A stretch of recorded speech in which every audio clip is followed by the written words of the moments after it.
உலகமே பாக்குறதுக்காக அவளோட காத்துக்கிட்டு இருந்த கூலி படத்தை நமக்கெல்லாம் முன்னாடி ஒருத்தர் பார்த்திருக்கிறாரு, எப்படி நீங்க பார்க்கலாம் அப்படின்னு அவரை பார்த்து நம்ம கேட்க முடியாது. ஏன்னா பார்த்தவர் சூப்பர் ஸ்டாரு. ஸோ படத்தோடைய ஃபர்ஸ்ட் ஹாஃபை பார்த்து ரியாக்ஷன்ஸ் எல்லாம் கொடுத்துருக்கிறாரு. என்ன ரியாக்ஷன், என்ன சொன்னாரு பார்த்துருவோமா?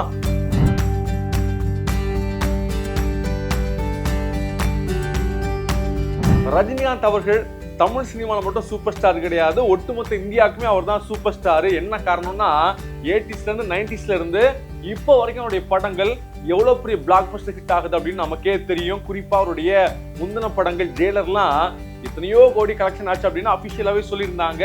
ஸோ இன்னைக்கு வரைக்கும் அவருக்கான டிமாண்டு மார்க்கெட்ல இருந்துகிட்டே இருக்கு. ஸோ அந்த வகையில ரெண்டு தரமான ஆட்கள் ஒன்று சேர்ந்தா அதோடைய அவுட்புட் என்னவா இருக்கும் அப்படின்னு ஒரு டவுட் இருந்துச்சு அப்படின்னா நம்ம கண்டிப்பா கூலி படத்தை பார்க்கலாம்.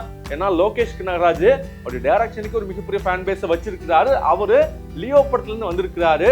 லியோவுமே ஒரு மிகப்பெரிய வசூல் சாதனையை பண்ணியிருக்கு. ஸோ அவரும் சூப்பர் ஸ்டாரும் ஒன்னா சேர்ந்தாங்கன்னா அந்த அவுட்புட் எவ்வளவு மாசா இருக்கும் அப்படின்னு நம்ம வெயிட் பண்ணி பார்த்துக்கலாம். அந்த வகையில அந்த படத்தில் நடிச்சு நடிகர்கள்லாம் இருக்கிறாங்க இல்லையா, ஒவ்வொரு இண்டஸ்ட்ரியிலும் இருக்கக்கூடிய சூப்பர் ஸ்டாரை பொறுக்கி எடுத்திருக்கிறாங்க. நீங்க கூட பார்த்திருப்பீங்க. நாகார்ஜுனா ரீசெண்டா அந்த படத்தை பத்தி பயங்கரமா பேசினாரு.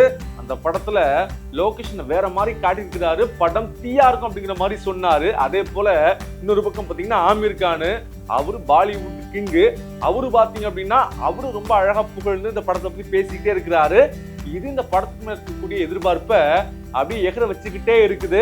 ஸோ அந்த வகையில இந்த படத்தை ஃபர்ஸ்ட் ஹாஃபை பார்த்திருக்கிறாரு சூப்பர் ஸ்டார் அவர்கள். இந்த படத்தை பார்த்துட்டு செம்மையா இருக்கு அப்படின்னு பாராட்டி இருக்கிறாரு. குறிப்பா ரொம்ப சந்தோஷப்பட்டதாக தகவல்லாம் வந்துகிட்டு இருக்கு. ஸோ இந்த நியூஸை கேட்டு ஃபேன்ஸ் எல்லாம் பயங்கர சந்தோஷமா இருக்கிறாங்க. ஏன்னா என்னதான் ஜெயிலர் பயங்கரமா போனா கூட வேட்டையின் லைட்டா சறுக்குச்சு. அந்த சறுக்குல இருந்து இந்த படம் ஒரு பயங்கரமான ஹைட்டுக்கு அவரை கொண்டு போகும். குறிப்பா எல்லா ஸ்டேட்டுடைய டாப் ஸ்டார்ஸ் இருக்கிறாங்க. ஸோ பாக்ஸ் ஆபீஸ்ல இந்த படம் பட்டை கிளப்ப போகுது அப்படின்னு சந்தோஷத்துல இருக்கிறாங்க ஃபேன்ஸ். செய்திகளை உடனுக்குடனும் துல்லியமாகவும் தெரிந்து கொள்ள சப்ஸ்கிரைப் பண்ணுங்க.